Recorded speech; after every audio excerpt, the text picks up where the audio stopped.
இன்றைய மனிதர்கள் எப்படி இருக்காங்க அவங்க வெளியில் பார்க்குறக்கு எப்படி இருக்காங்க, உள்ளே எப்படி இருக்காங்க? இன்றைக்கு ஏகதேசம் 90% மனிதர்கள், ஆண்கள் பெண்கள் 2 பேரையும் தான் சொல்கிறேன். குழந்தை கூட இன்றைக்கி கிட்டத்தட்ட அப்படி ஆகிட்டுருக்காங்க. குழந்தைகளாக இன்றைக்கி இருக்கிறது இல்லை. அது ஒரு வயசுக்கு அப்புறமேல அந்த குழந்தைத்தனமே போயிடுது. இப்படி வெளியில் ட்ரெஸ்ஸை பார்க்குறப்போ ஆண்களோ பெண்களோ இப்படி ரொம்ப நாகரிகமாக படிச்சுன்னு தொடச்சி வச்ச மாதிரி, குத்து விளக்கு மாதிரி, பளபளன்னு அப்படியே ஜகுன்னு தங்க மாதிரி ஜொலிக்கத்தான் செய்கிறாங்க. அப்படின்னு நினச்சிட்டு உள்ளே போனால் எப்படி இருக்காங்க தெரியுமா? இங்கே பாருங்கள், இப்படி இருக்காங்க.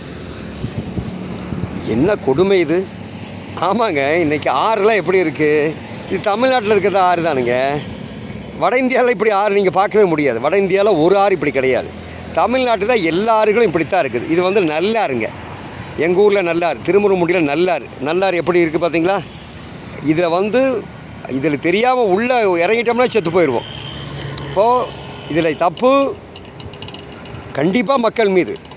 50% மக்கள் தப்பு, 50% அரசாங்க தப்பு. மக்களை பயமுறுத்தி இப்படி குப்பை போடக்கூடாதுன்னு சொல்லி அவங்க மண்டையை பிடிச்சி உடைக்க வேண்டிய வேலை அரசாங்கத்தோட வேலை. ஆனால் அரசாங்கம் அதை செய்யலை. மக்களுக்கு கவலையே இல்லை. அவ்வளோதான், வாரி வாரி கொட்டிட்டாங்க. அதான் நீங்கள் பார்க்குறீங்க. தான் நல்லாரு. அங்கே பாருங்கள், குப்பையோ குப்பை. தமிழ்நாட்டை குப்பை நாடாக மாற்றிய சாதனையை செய்தவர்கள் இன்றைக்கு ஆளும் வர்க்கத்தினர். அதில் யாருக்கும் எந்த சந்தேகமும் வரவே வேண்டாம். இன்றைக்கி 4000 ரூபா கொடுக்குறக்காக நீங்கள் அங்கே போய் கூட்டமாக நிற்கிறீங்க. ஆனால் உங்கள் ஆறெல்லாம் இப்படி கெட்டு போச்சு. இதுக்கு 4000 இல்லை 4 லட்சம் கோடி கொடுத்தா கூட நீங்கள் சுத்தம் பண்ண முடியாது. என்ன பண்ண போகிறீங்க? நாளைக்கு இந்த தண்ணி தான் உங்கள் குழந்தைகளுக்குன்னு கொஞ்சமாவது யோசனை பண்ணி பார்க்குறீங்களா?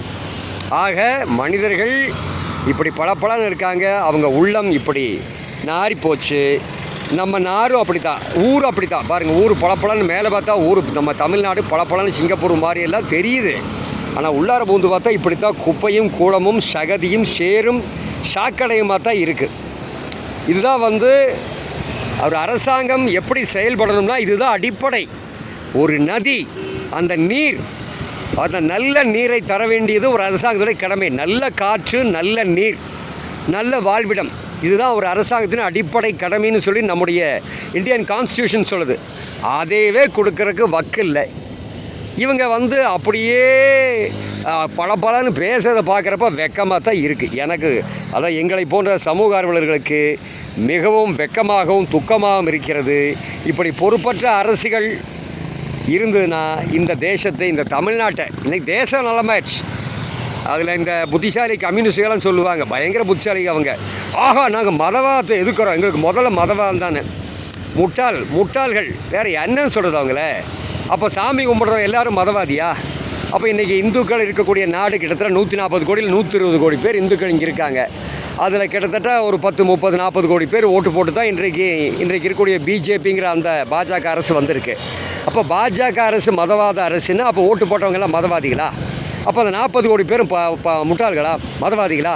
அப்போ நீங்கள் மொத்தமாக உங்கள் கட்சியில் ஒரு 4000 பேர் இருந்தால் இந்தியா முழுசு இருந்தாவே பெருசு.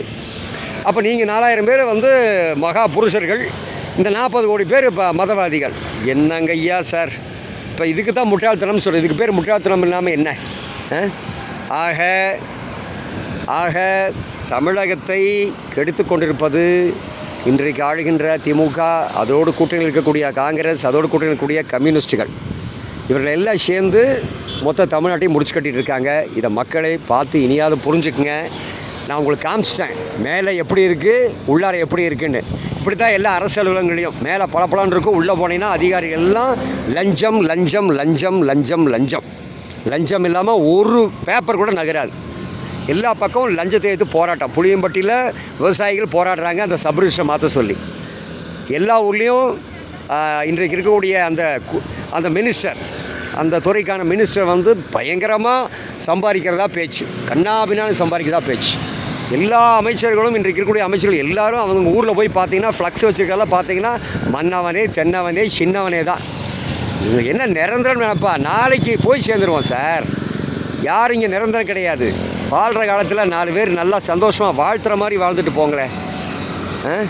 எதுக்காக ஊரை போட்டு உலையில் அடித்து அந்த பணத்தை வச்சு என்ன பண்ண போகிறீங்க? எனக்கு ஒன்றும் புரியவே இல்லை.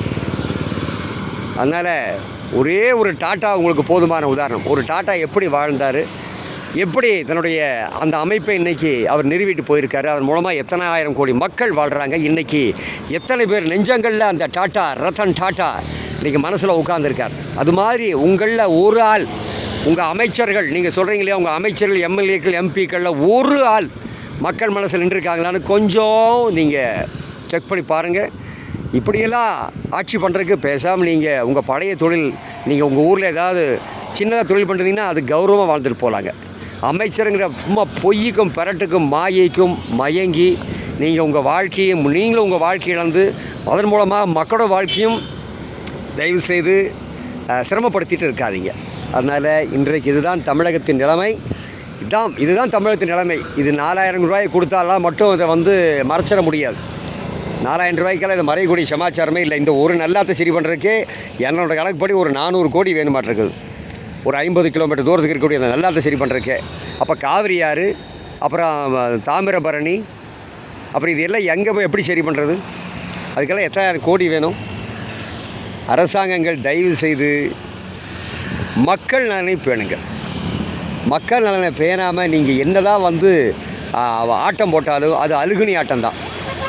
நன்றி, வணக்கம்.